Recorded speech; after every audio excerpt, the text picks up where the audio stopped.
Hello, this is another Beyond the Fold. I'm Lauren Eisenlohr, Marketing Director for West Michigan Woman. And today we're going to go a bit deeper into our February-March 2019 Women of Influence issue with Katie Moser. She is the woman behind What Kate Finds. And today we're going to talk about all things social media, what it means to be an influencer, and of course, what's on trend from a style perspective. Now, What Kate Finds is a social media brand that has 34.4 thousand followers on Instagram and continues to gain popularity. Katie's outfits of the day give women ideas of what to wear when, and of course, her nail polish suggestions are now very hot commodities. Katie, how are you? Hi, great. How are you? I'm doing well. Thank you. I just realized before we went live that you had talked to West Michigan Woman a few years ago. Yes, I was actually thinking, could we go back to 2019? Often we don't want to go back, but right now I'm like, that was a better time possibly. I know. So I'm excited to get caught up. So Yes. I started with West Michigan Woman almost a year ago. So, learning so much more about you and about the magazine. And so we'll kind of pick up where you left off maybe, and then recap some things if that's okay. Yeah. So I wanted to talk to you for a number of reasons. One, because you're a social media influencer here in West Michigan. And two, because I think there's a lot of misconceptions when it comes to being a social media influencer.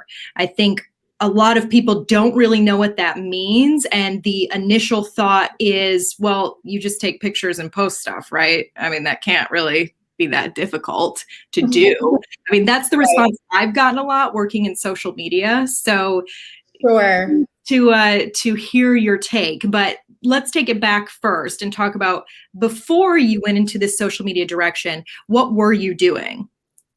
Yeah, so I previously have spent my whole career working in retail. And so I have worked for Macy's West in San Francisco in merchandising. I've worked for Chaps Ralph Lauren out of Chicago in merchandising management.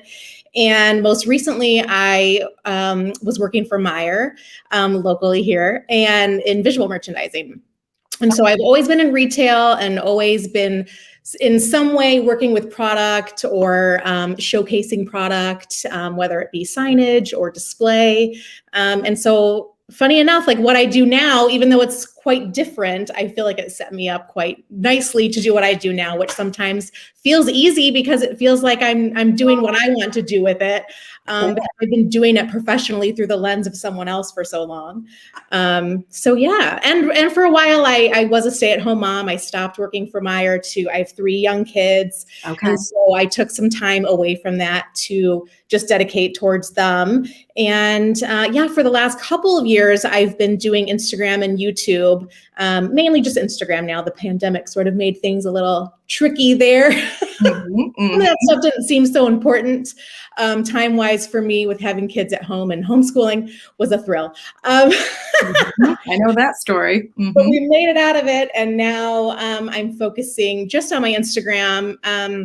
I'm slowly starting to work with some brands. I know when I was interviewed by you guys a few years ago, at the end of that interview, I was like, I'm not sure what I want to do with this, if I want to make a career out of this. And since then I have. I started about a year ago, starting some small partnerships. And so I'm really just working right now with a really tight edit of brands that I feel like I maybe freelance for a little bit, create content for them, for their socials.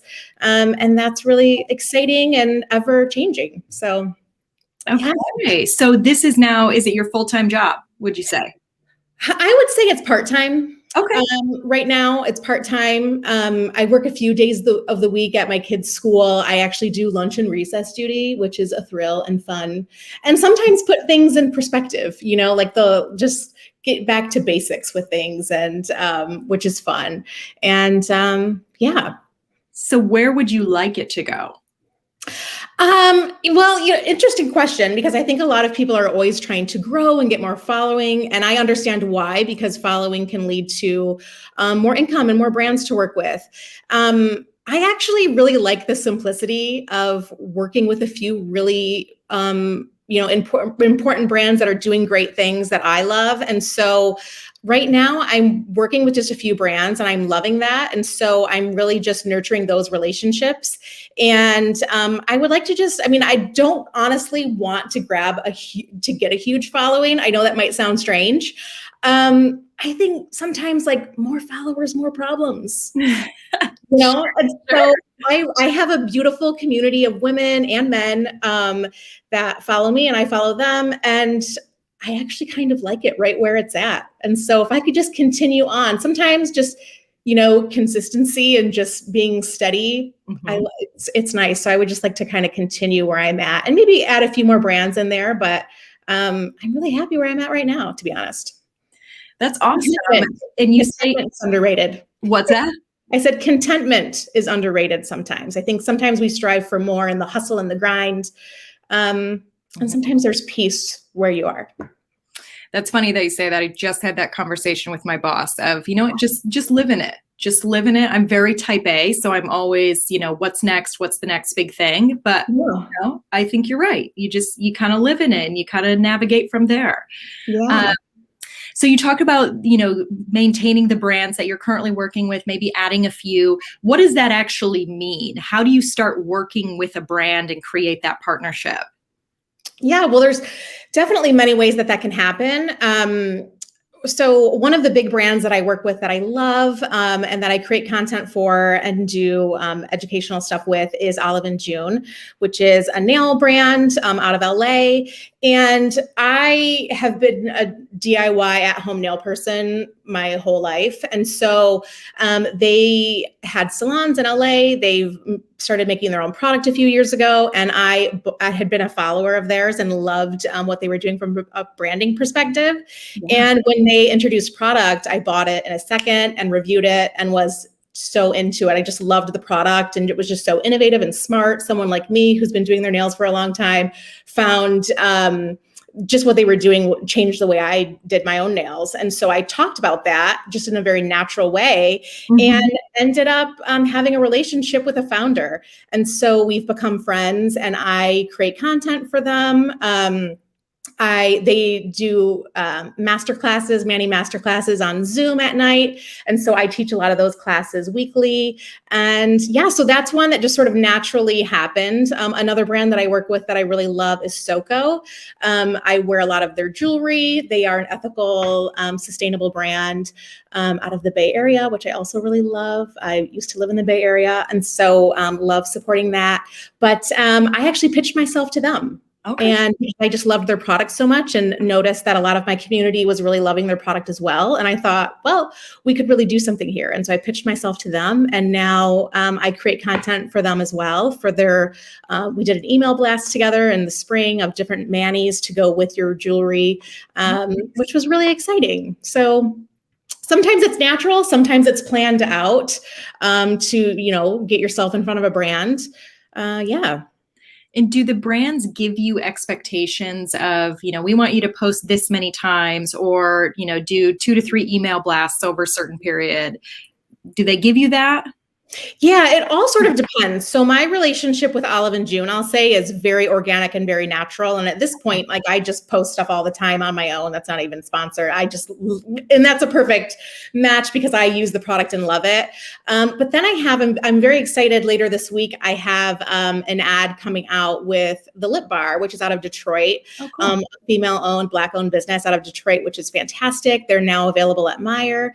And so they wanted me to do a 1 to 2 minute video of showing that it was in the stores, but also showing the product in use.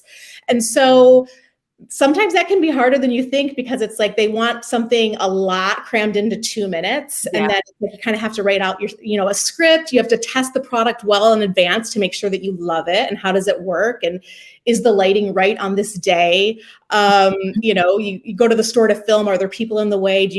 So it can sometimes be, it can go off without a hitch, but then sometimes you have to go and reshoot things a couple of times because it didn't turn out the way you thought. So it can be kind of a struggle sometimes. You're editing, you're creating, you're doing the stuff yourself. You're writing your own script, you're doing your own voiceover. But it's very fun at the same time. But for them, like I knew exactly what they wanted. They wanted a 1 to 2 minute video of a haul/tutorial. Okay. And here's all the information on their products. And then it's up to me to figure out how to convey that. So you'll see that later this week on my page. But yeah, it's sort of fun to see how am I going to do this? How am I going to get their message through, but also my personality through? And yeah, it's always fun. And that's the piece that people don't really think about when they see things on Instagram. They don't think about all of that thought process and strategy that went on behind the scenes. You know, they'll see your reel or whatever you put up and think that it's great and cool, and you make it look so natural, you know, that they assume that you just did it, you know, just film yourself. That's fine. And sometimes it can be that easy where you just record something and it's like, oh, that happened pretty quickly. And then in another case, it's like, oh, that did not turn out how I wanted. Or, oh, when I went to the store, like I didn't realize that this just didn't, you know, the lighting wasn't right, or this isn't going to line up correctly with how much I need to speak about this product. And so you really need to sort of think it through sometimes. But the great thing in the end is if people think it looks easy, well, then you did your job. You did your job. Exactly. Always. Exactly. So what is your method to content creation? Do you wake up in the morning and say, okay, I'm going to get these things done? Or, you know, is it kind of sporadic? How do you approach it? It depends on what I'm working on. And so, you know, most of the time, like I said, I only am working with like a small edit of brands right now. And so for me, in terms of workload, I don't have a huge workload day to day. And so a lot of the time it can be, what do I want to show? Yeah. Because you know, my main goal is that, and I think anyone's goal who's on Instagram and trying to work with brands or, you know, make money from this, you should be delivering much more free content than paid for content. And so sometimes I like to sort of sit down and think like, okay, fall is coming up. What will I like to show? And I feel like I haven't been really great at that in the last year. I think a lot of us in the last year and a half, like just our whole lives have been thrown for a loop. And so we've just sort of been treading water. And I feel like I have myself, and that's something that I talk about a lot, is like, I'm just making it up as I go along sometimes.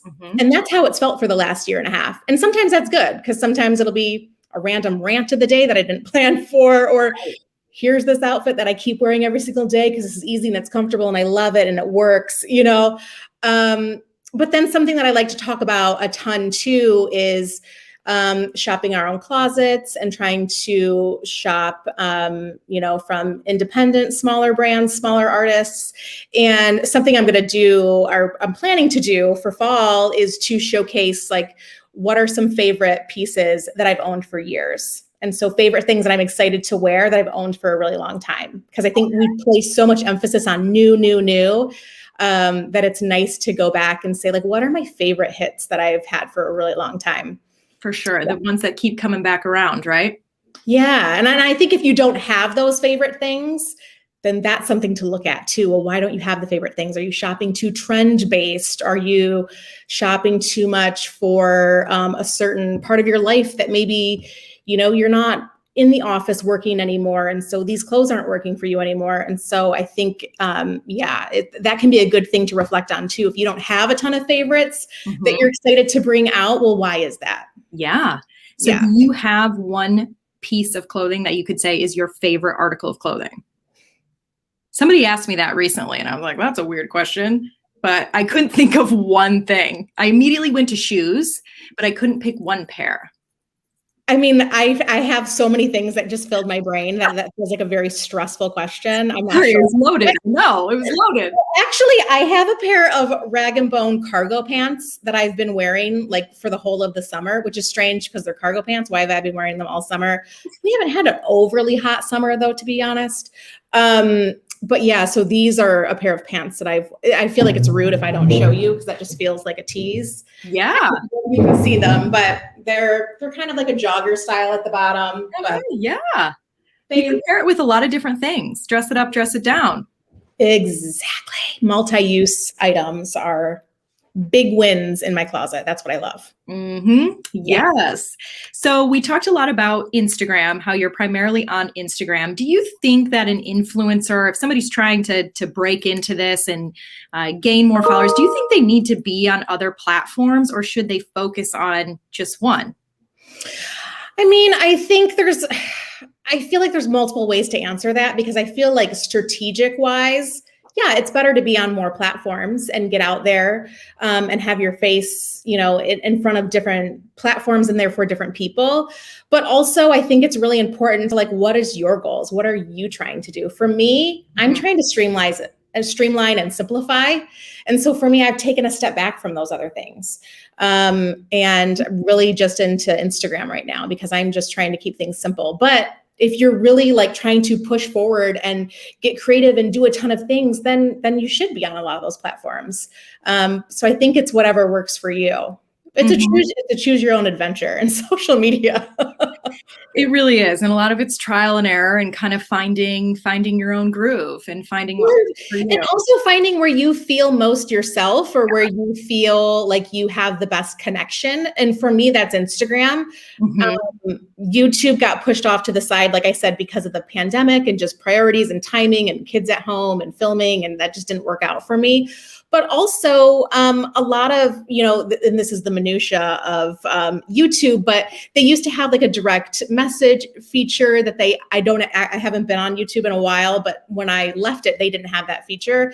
Okay. And so it's just harder to connect with people there, where Instagram is a little bit easier to connect and make real lasting relationships. Like, I've made a lot of really great friends on Instagram. And so it feels a little more, I don't know. It feels like there's a disconnect on some of those other platforms, but sometimes that can be a good thing. Like, maybe you just want to put your stuff out there, like on TikTok, and not get a ton of response, or like feedback, that 24-hour feedback loop can be a little crazy sometimes. So yeah, it's interesting you say that, because I don't like Twitter necessarily or YouTube, because I don't get that immediate validation.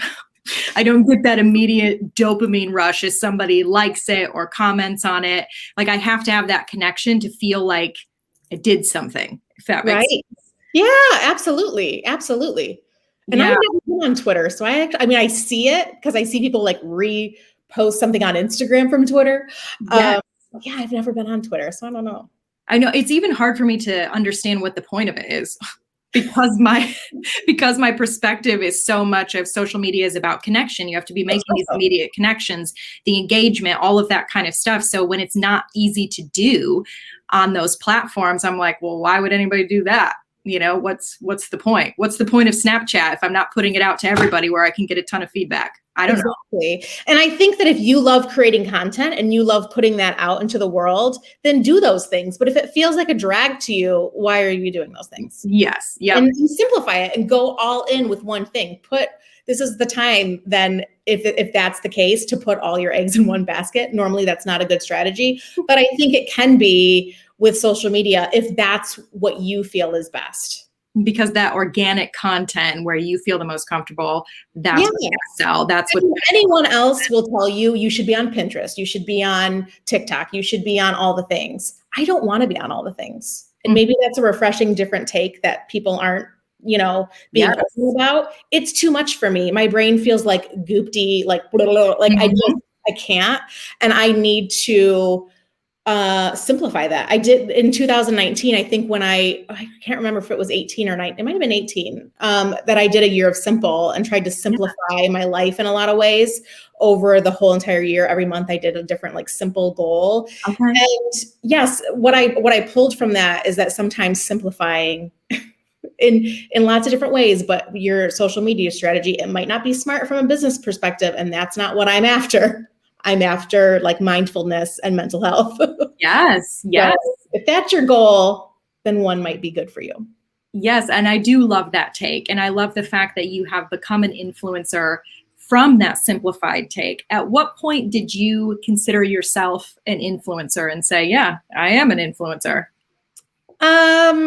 It might have been when you guys asked me to be on the cover of your magazine about women of influence. And I was like, oh, are we doing this now? Okay. I guess that's me. That probably was a good one. Getting stopped. What was that? We just told you were. You did. I was like, oh, am I? Okay, I am. Also, like just getting stopped at Trader Joe's or Target, which are the two most frequent places that I get stopped, just to say like, oh my gosh, I love this thing that you introduced me to, or I love your take on this. That's funny. It's always just, it's funny and it's a joy and it's so kind that anyone would want to come up to me and say hello and introduce themselves and tell me that I brought anything nice into their life. And so that's always a thrill. Yes, that is so rewarding. And the positive comments are always very rewarding. We all know that there is a kind of a dark side of social media as well, because people always feel like if they don't like you, they can share their opinions in that regard too. Yes. I'm hoping you don't get a lot of negative comments, but if you do, how do you typically handle them? So I was saying that I don't want to grow super huge because I feel with the more following, I think you put yourself out there to more people in a not great way. Yeah. And yeah, I'm very grateful that I've not had a ton of negative comments on my page. And I tried to, because I've been very politically open in the last year and a half about everything going on in the world. Mm-hmm. And that can be very polarizing for people. And I'm okay with that. I also love nuance. I love having open conversations, whether on my live, which I go live almost every Wednesday with different people to talk about some of these conversations of everything that's happened in the last year, but also just really fun things as well. And so I like to have those conversations, but also if it's something that is something I would never say to someone else, if it's a bad message, I'll just delete it. I don't need to think about it. I don't need to give it too much thought. But sometimes I'm like, oh, interesting. Tell me more about that. And sometimes it's interesting to hear somebody else's perspective. We don't have to agree. I'm not trying to get you to understand I'm not trying to get you to come to my side, but just at least see that this is a valid side. Yeah. And I think that we can all learn from each other from just listening to what other people have to say. But sometimes you don't need to listen and you can just delete. That's fine too. Just get out. Just bye. What does your family think about everything you do on social media? My husband thinks it's strange because he's not on any form of social media. And so we constantly have it's almost like a language barrier when I say something and he's like, huh? Like he just is not on Instagram. And so sometimes there's things that are very central to being on social media. I think I was talking last week about something that I got done that I finally checked off a list. And I was like, we did it, Joe, which is very specific to when Kamala learned from Joe that they won the presidency. But he hadn't seen that clip of we did it, Joe, over and over again on Instagram like I had. And he was like, huh? And I was like, remember? So there's little things like that sometimes that he's like, wait, what did you just say? I'm like, never mind. It's very insular to being on Instagram type of thing, which happens more than you would think. Yes. My husband is very much the same way, although he is on Instagram and Facebook and he'll post every now and again, mostly about the Detroit Lions. Oh, okay. Where his heart is. But he doesn't like the feedback and attention on things. That's just not his bag. And he married the most extroverted woman in the world. So I'm like, give it all to me. So we conflict because I'm trying to draw in attention and he's trying to push it away as much as possible. That's funny. Well, opposites attract though, right? Huh? That's what they say. I know. Here we are. I'll be the quiet one at the party and you're the talk. Yeah. Exactly. Right. Yes. So we've been talking a lot about social media, but I do want to get to your thoughts on fall fashion. Yeah. And things that we should maybe try. I feel like for the first time in a long time, I've not really been paying attention to trends or what's on trend. And that might have to do with me trying to shop less and make better purchasing decisions. But I think just an overarching theme that a lot of us are doing is dressing comfortably, but still fashionably. For instance, these cargo pants are very comfortable, but they're also fashionable. And I think we'll actually be seeing a lot more cargos this fall.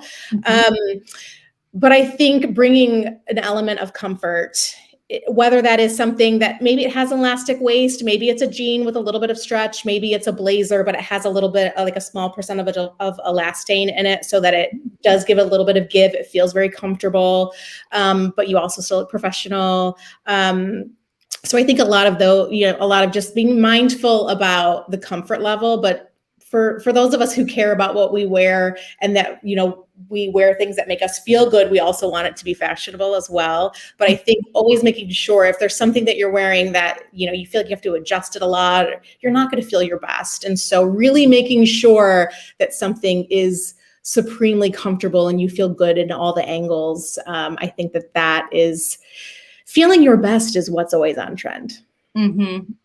Yes. And I think your outfits of the day are going to help us because during the pandemic, we went into this whole athleisure type of dress, but now we have to tie in the professionalism a little bit more. So we kind of need to combine the two. Yeah. So any way to do that is great. Yes, exactly. And like I was saying with anything, even just sweaters that we love, but making sure something isn't itchy and that it's something that's comfortable and that you feel really good in. Oh, there's a new fanny pack that I bought from Dave Money, who is an awesome artist and craftsman. That's a beautiful piece that he made for me that I purchased, but he's very talented. He makes beautiful totes. Yeah, I love that. And that's something that I really love to showcase is, we can get, anything at the big box retailers, but if we want things to feel really individual and specialized, but also support people's dreams and their art and their talent, I think it's just really wonderful to try to uplift artists and support small businesses. Yeah, absolutely. Absolutely. Well, 2020 was your hashtag year of less. Yes. What is 2021? I didn't officially make a 2021 because I just was sort of over 2020. I think at the beginning of the year, I said my goal for the year is to not get COVID. And I've maintained that pretty well. Now that I've said that I've said that out loud on my social too, but I'm like, ooh, should I have spoke that into the universe? But yeah, I was like, that'll just feel great. Yeah, that was my goal at the beginning of the year and it's working well. So Hashtag year of no COVID. Fingers crossed. Exactly. If we can just get through, we'll be good. Keep things, again, simple. Keep things simple. Yes, I like that. Take a step back. Take a deep breath. Yes, always good. Okay, let's go into real fun to wrap this up, a quick speed round. So first thing that comes to mind.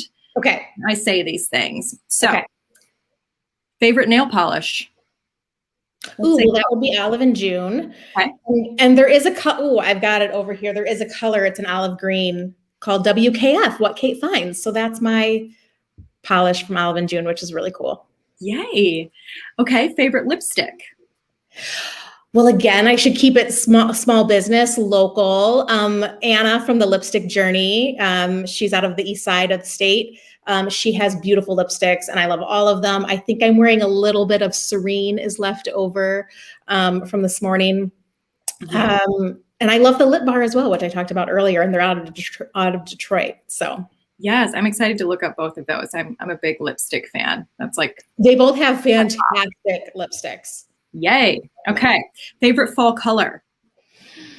I am a neutral gal, so I love creams and camels and grays. And I guess olive green because those are my pants. I'm going to be wearing these pants all through fall. So I love a good olive green. Yes. Favorite scent. Gardenia. Oh, okay. Right there. Top of mind. Yes, I love gardenia and olive blossom as well, together and separately. But yes. One of my friends posted a question on Facebook. If your room could only smell like one thing forever, what would that smell be? Would yours be gardenia? Yeah. Okay. Yeah, definitely. Of course, my husband said wood. Wood. I mean, okay. Sure. I get his point. Burning wood. Is it like? Yeah, he didn't specify. So I don't. Not really sure. I think he has a log cabin, maybe. But anyway, favorite holiday. Thanksgiving. Low stakes. There's just, you don't have to plan a ton. I mean, if you're hosting, you do, but there's no pressure and there's always good food. Yes. And people too, family and friends. Favorite TV show? That's a tough one for me because I feel like I go in and out of shows. But I do feel like something I talked about a lot this year was the original Real World MTV, like the New York season, they had a reunion a few months ago on Paramount Plus. I think it was the most important piece of television that most people probably didn't see because it was on Paramount Plus. But that was fantastic. Was it really?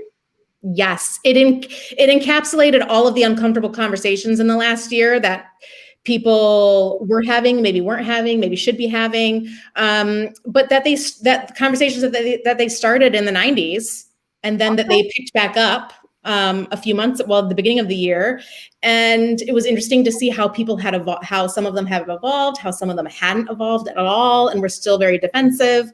I think it was the most important thing that's been on TV that no one probably saw, which is bumming. But.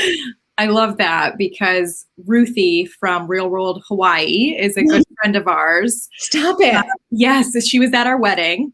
And she has an incredible haircut right now. I just saw her on The Challenge. I hadn't watched that in years. Yes, she's fantastic and has just the most unbelievable spirit. And I think everybody at my wedding has a story about something Ruthie that happened, or a conversation they had, or how she danced with them, or how she took the microphone from the DJ and just went off on a variety of things. And just the life of the party there, huh? It was great. Oh, yes. That was amazing. Yeah. So she's been pushing us to watch The Challenge because it's on Paramount Plus and we can. So I'm glad that you said that. Yeah. So I did watch the recent challenge because I signed up for Paramount Plus to watch the reunion of The Real World. And yeah, I hadn't watched it in a long time. And I was like, I forgot how good these are. I know. It really That's exciting. Yeah, it really defined our generation. I feel. Go back and watch the Real World reunion. Okay, I will. Fascinating. I can't wait. Now I really can't wait. So speaking of influence, who is your favorite influencer other than yourself? Well, I am not my favorite influencer, so I don't even have to make that. Oh, that's such a hard question because I love so many people. But every Wednesday I go live with someone different, and it's 3 women that rotate every month, and then I have a special guest. Which Dave Money, who makes that bag which you saw there, he'll be joining me in November, which is exciting. I can't wait to talk to him about his inspiration and whatnot. But so my girlfriend Carrington of Currently Carrington, who is also on the cover of the magazine with me, she joins me monthly, which is great. And then Erin, Style Thief Fashion, she's out of Oklahoma and she's a stylist. I love following her for style tips, and just she's a mom as well. And then my friend Christiana, the Manny Club, she is a part of the Olive and June community as well. She's a namesake. She has a polish named after her. And so she shares a lot of Manny stuff, but she's also a producer on This Is Us. And so she is incredible, and I love hearing her perspective on things. And yeah, she's a great friend. Awesome. All right. So here's some either ors. Skinny jeans or more of a boyfriend wider leg jean? I've never really liked skinny jeans. Okay. I mean, I have worn them, and I do have a pair still because I do love them with big oversized sweaters. I think it's a nice juxtaposition, but I definitely love a more relaxed fit. These pants are definitely a good representation of like relaxed but different. So yeah, the latter. Okay. Middle part or side part? I think we know the answer. Hard side part. I cannot do a middle. I can't either. I've tried a few times, and every time I try, I'm not happy throughout the day. I tried during the pandemic out of boredom, not because of Gen Z. And I was like, what am I doing? Why are we doing this? Who am I? I don't even know. Who am I? Yeah. Date night or girls' night?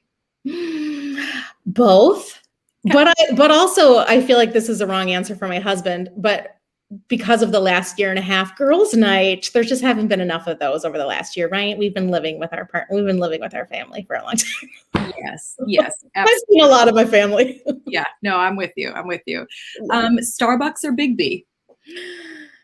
I'm a sucker for local, so I feel like I should say Big B, but Starbucks is everywhere, and I also love consistency, so probably Starbucks. Okay. And I don't like that answer, but that's my answer. Yeah, that's fair.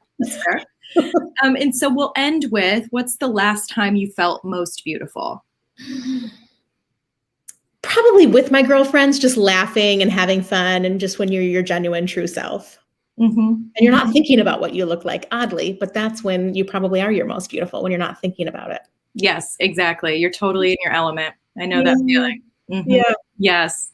Well, thank you so much. This was so enlightening and so wonderful to get to know you even better. This is great. Thank you. Thank you so much for having me. Yeah. So everybody, this was Beyond the Fold. We were talking to Katie Moser. She is the woman behind What Kate Finds.